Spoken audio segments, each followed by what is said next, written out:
keep in mind that we were preparing an international trial, and the prosecution consisted of the four major powers.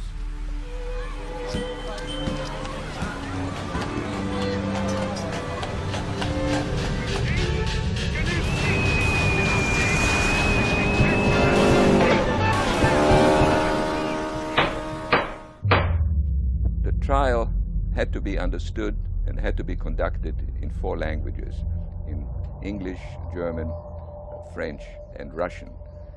And the translation at the trial in the courtroom could not really be consecutive from one language to the other, because that would have taken a great deal of time.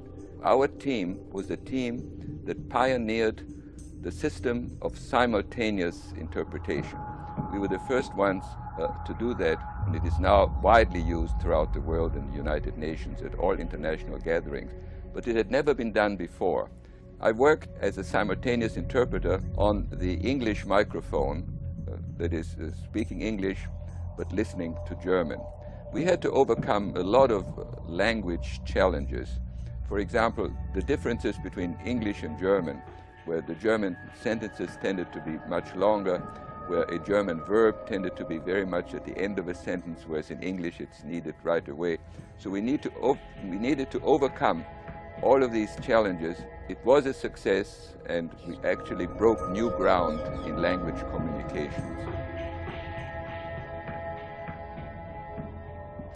One trial where I was very much involved as chief of the interpreting branch was a trial where the defendants were medical officers and doctors. These doctors were responsible for medical experiments on human beings.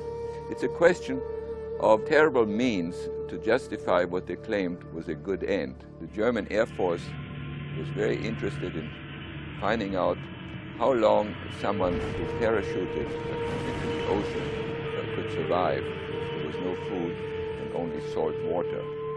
And so that they would deliberately use prisoners to be in a condition where they would get no nourishment, and the only thing to drink would be ocean water.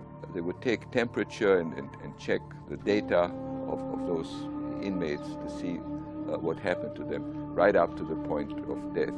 This is just one example of many examples of the type of medical experiments that were performed on human beings. You know, it just boggles the mind how it is that these doctors